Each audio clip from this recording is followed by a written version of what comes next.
When we think of the wealthiest individuals in history, names like Jeff Bezos and Bill Gates come to mind. However, the richest business magnate to have ever lived passed away nearly a century ago. In this video, we'll delve into the fascinating story of John D. Rockefeller and the rise of his colossal oil empire, Standard Oil. The story begins in 1839 with the birth of John Rockefeller in upstate New York. Born into a family where his father was a traveling merchant, John grew up in a complex household. His father, who claimed to be a botanic physician, often spent weeks away from home and even had children with another woman whom he eventually brought back to live with the family. Despite this confusing environment, young John learned valuable lessons about negotiation and making the most of every penny. From a young age, he helped his mother by raising turkeys and doing odd jobs for neighbors. In 1854, the family moved to Cleveland, Ohio, providing John with the opportunity to attend a formal school. However, less than a year later, he dropped out to work as a bookkeeper at a local produce broker, earning a meager 50 cents per day. Dissatisfied with his earnings, John started working with other companies on the side. After 2 years at the produce broker, when his employers refused to grant him a substantial raise, John decided to launch his own produce brokerage. He secured a $4,000 loan, a significant sum at the time, thanks to his good reputation. In his first year, John recorded sales of $500,000, although he only received a small fraction as commissions. In 1859, just 100 miles east of Cleveland, the first American oil well was discovered. This event marked the beginning of the Pennsylvania oil rush, with 4,500 barrels of oil produced within a year. At that time, oil wasn't as valuable as it is today, as gasoline-powered cars had not yet been invented. However, oil could be processed into kerosene, which was used in lamps. John Rockefeller astutely recognized that the most significant profits lay in refining oil rather than drilling for it. He saw that many entrepreneurs who ventured into drilling went bankrupt. So, he decided to buy oil from those who found it.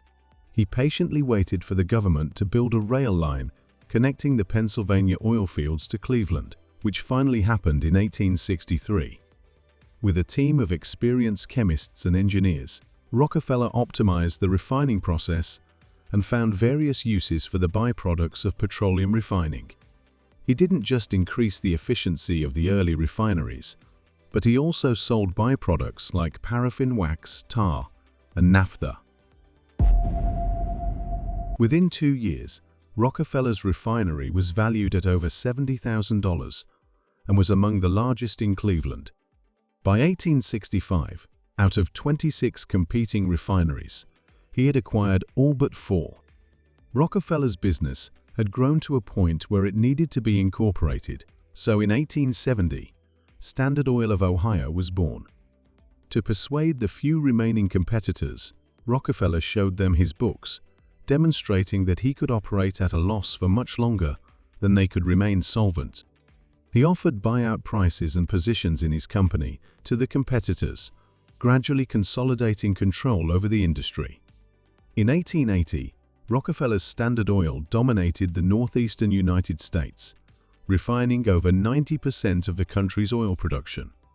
His power was such that he personally negotiated rebates with the owners of major rail companies. Rockefeller's success, characterized by backroom deals and strategic pricing, didn't sit well with many.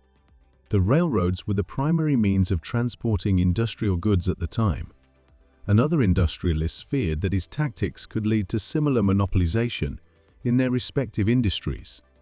Over the next decade, business rivals, politicians, and the media intensified their attacks on Standard Oil. In Ohio, lawmakers began drafting antitrust regulations to break up the company. However, Rockefeller was always a step ahead. In 1882, he reincorporated the company in New Jersey, creating the Standard Oil Trust, which held stakes in over 40 local companies. Standard Oil reached its peak with 20,000 oil wells, 4,000 miles of pipeline, and over 100,000 employees. However, challenges arose both domestically and abroad. Vast oil reserves were discovered in Russia and Asia and were developed by the Rothschild family, posing a significant threat to Standard Oil's market dominance. In 1890, the federal government passed the Sherman Antitrust Act, which gave politicians the legal means to target the Standard Oil Trust itself. Despite its complex structure, the government managed to break up Standard Oil in 1911. At the time of the breakup, Standard Oil had already paid out over $500 million in dividends. Some estimates suggest that the company was worth a staggering $1 trillion at its peak. The breakup, however, proved highly profitable for John Rockefeller. He retained his stakes in many of the successor companies, such as ExxonMobil, Chevron, and BP, which grew into enormous corporations. As a result, John Rockefeller became the richest businessman in history, with an estimated net worth of $400 billion. Even today, John Rockefeller's legacy endures, with no individual surpassing his financial success.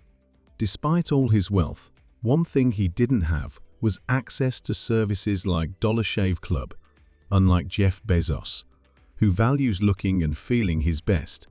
The story of John D. Rockefeller and his Standard Oil empire is a testament to the power of shrewd business acumen, strategic maneuvering, and a relentless pursuit of success. His influence on the oil industry and American business practices can still be felt today, and his name remains synonymous with both unprecedented wealth and controversy.